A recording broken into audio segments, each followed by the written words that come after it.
Guyyaa irraa deebi'ee isiniif dhufee jira. Si jalaa hin badee baduu kootiif dhiifamaa. Guyyaa irraa maal qabattee dhuftee naan jettani oduu ariifachiisa namoota hunda biraa akka ga'u akkasumas namoonni hundi akka itti fayyadamnudha kanan ani barbaadu. Warroonni biyya Arabaa jirtan dubartootas ta'e dhiirotis warroonni biyya Arabaa jirtan hundi kan keessanuyyuu waan asni dhaamu tokko qaba. Dhaamsi kan koo kunis immoo nama qalbiidhaan dhaggeeffatee fi nama itti fayyadamee fi nama wanta nani jedhuun hojiirra oolchee akka dhibbatti fayyaduu fi akka irraa fayyadaman immoo abdiin qaba. Kunis maaliin jechuu dandeechanii nagaa isinirraa uffanne ashamaa harka fuune kabajamtoota fi jaalatamtoota hordoftoota Siifoo ani Siifoodha. Subscribe godhaa, like godhaa, share godhaa, na bira dhaabbadhaa, na gargaaraa sinin jechuu jaalladha. Akkasumas warroonni guyyaa irraa gara mana kootii dhuftan anaa dhufu sinin jedha. Siifootuuf kan jedhu subscribe gochuun koottati natti dabalamaa sinin jedha. Kallattumaan gara viidiyoo koo kan guyyaa irraatti sin dabarsa. Viidiyoon kan koo kan guyyaa irraa maaliin yoo jettanii dubartoonni biyya Arabaa jiru baay'ee ni hojjetu, ni dafqu, ni dadhabu akkamitti akka birriin dhufu hundi kan keenya hin beekne nama tokkoof lamaa miti hundi kan keenya arginee bira dabarrisi hin beekne.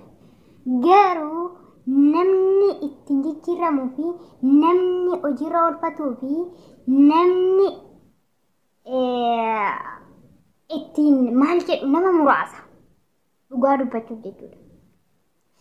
Birrii arra jaan argattan kana laaltu malee birriin kun yoo sim jedhee taa'ee waan inni nu godhu tokko hin jiru. Wanti nuti arra goonu fi wanti ji'a arraa ittiin goonu tokko ijaa waliin argu. Wanti nuyi arra ittiin binnuu fi wanti nuyi ji'a arraa ittiin binnu tokko ijaa waliin argu. Yaa ta'u ammasuma ammuma zirziriin asii dabalu nuuroon biyya keenyatti dabalaa deema. Yaa ta'u malee garuu waliif fidu. Isuma biyyaa santu caala. Isuma biyyatti dabala santu fagoo wal gata. Maal sinin jechuun barbaade seetan. Birrii yoo qabannee teenyes yoo akkaawuntii keenyarra taa'es wanti nu fayyadu tokko hin jiru. Wanti nu fayyadu tokko hin jiru. Birrii sun hin badu achuma taa'a. Garuu faayidaa qaba yoo jette faayidaa hin qabu. Kanaaf maal gochuu qabna? Osoo lafa tokko binnee teechisnee arra binnee ji'a lamaan irraa deebisnee gurgurrannee itti fi bu'a dhugaa dubbachuudha. Sangaa tokko bitaa, dulloota tokko bitaa, lafa bitaa, manas bitaa. Gizee waqtii midhaan illee bitamuu danda'a. Gizee waqtii dammi illee bitamuu danda'a. Waqtiidha. Arra bitamee ji'a irraa yoo gad deebi'ee gurgurame meeqa akka inni bu'u, meeqa akka inni dabalu dhugaa dubbachuudha. Waliin argu laa odoo miizanarra godhanii akkasitti fagoo wal gata laa akkasitti. Nuti kanarra asii argannu kana gaafa gallee akkaawuntii keenyarraa baasnee waa ittiin hin godhannaa waa ittiin jijjiiramna yoo jenne miniim jijjiiramuu illee hin dandeenyu godhachuu illee hin dandeenyu bu'aa tokkollee agarsiisuu hin dandeenyu. Bu'aan nuti agarsiisnu umurii kan keenya kan biyya ormaatti finneedha. Dhugaa isiniin jedha. Bu'aan nuti agarsiisnu isa malee birriin keenya akkaawuntii irra taa'ee bu'aa waa tokko hin agarsiisu. Garuu amma biyya Arabaa jirtutti lafa 2-3 biti. Gaafa galte garuu lafa 2 gurgurtee lafa tokko irratti mana akka barbaadde ijaaruu dandeecha. Kanammoo naaman waan an argeeffanan. Mana tokko arra as teenyee inni ijaarranne yoo jenne salphaatti ijaarrachuu dandeecha. Garuu biyya keessa teechee mana ijaarrachuu osoo hin taane qamisii takkittii qayyarachuun ni ulfaata. Meeshaa mana keessaa takkittii bittee ol galfachuun ni ulfaata. Baay'ee jechuudha. Akkatti itti ba'u ni salphata biyya keessa yommuu teechu. Birrii nati boorsaa kee keessa qabdu gadi ba'uudhaaf ni ariifatallee karaa ittiin ba'ullee ni argata ni qaba. Garuu karaan ittiin hojjedhee manatti galchu jiraa yoo jette hin jiru biyya keessatti. Ji'a tokko keessatti 40,000 yoo balleessite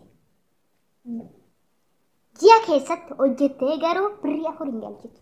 Dhugaasin jedha. Kanaaf amma yeroo biyya ormaa keessa jirtan, yeroo aduu biyya ormaatiin gubachaa jirtan kanatti birrii keessa waa irra oolfadhaa. Birrii keessa waa irra teechifadhaa. Yoon kana isiniin jedhu namoota baay'ee birrii ofii waa irra oolfachuuf namallee rakkatee namallee dhabee rakkatu baay'eetu jira. Yeroo tokko tokko obboleessa kan koo jettee obboleessa keetillee yoo amante obboleessi kan kee yeroo bineensa ta'ee si nyaatu ni mul'ata. Yeroo tokko tokko alagaas yoo amante alagaan illee yeroo bineensa ta'ee si nyaatu ni mul'ata. Garuu eenyu amannee eenyurratti birrii ergannee eenyutu nu godhaa kan jedhu namoota baay'eetti gaaffii ta'ee jira. Namoota baay'eetti nama tokkoof lamaa miti. Rakkoo kana kan qabu nama hundatu qaba. Garuu namni immoo keessatti dhibbaan dhibbatti nama amanuunis ni ulfaata. Garuu amma ta'e tokko jira namni amanamus namni hin amannes. Guyyaa tokko osoo hin taane itti deddeebi'amee madaalamee inni ilaalamu ni jira. Kanaaf seenaa mucayyoo tokko isaas isinitti hima. Seenaa mucayyoo tokko waggaa isinitti himu haadhaan qabdu, abbaan qabdu, obboleessa qabdi.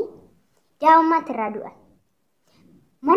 Mana eessumaatti guddate ijoolleen kun. Mana eessumaatti guddatanii kanuma keessaa mucayyoon tun biyya Arabaa deemte. Guddattee jechuudha. Biyya Arabaa deemte Beerut deemte. Hojjettee birrii eenyurratti ergatti? Obboleessa ishee anuma wajjin dhalatte irratti ergatti. Obboleettii biraan qabdu. Obboleessa biraan qabdu. Isa takkitti san qofa qabdi. Isa irratti ergattee lafa naa bitattee lafa bite. Mana irratti naa ijaarratte mana irratti ijaare. Obboleessa sanillee obboleettiin kun hin ganne karaa isa gargaartu qabdi. Ofiifis naa godhi jetti godhaafii jira. Amma hojjettee mucayyoon kun mana ishee ijaarrattee xumurattee kaatee gara biyyaa deemte. Gara biyyaa yommuu deebitu maqaa naa qayyarii jette. Dura maqaa eenyutiin bitame? Maqaa mucichaatiin bitame. Obboleessa ishee kana. Har'a ammoo maal jetti? Gara kan kootti naa qayyarii jette. Hin qayyaruu jedhe. Akkamitti hin qayyarre? Hin qayyaru. Mucayyoon tun itti xaartee itti dadhabdee itti dabqitee mana san ijaarte. Obboleessa ishee kanas hin ganne obboleessa ishee kanas gargaaraa turte. Yoo nan taa'a jette mana kana keessa na wajjin taa'e. Amma as teechutti mana kana keessa hoo wajjin teenye. Garuu nama biraa wajjin mana kana keessa hin teechus anis mana kana keessa hin ba'us maqaa siif hin jijjiiruu jedhe.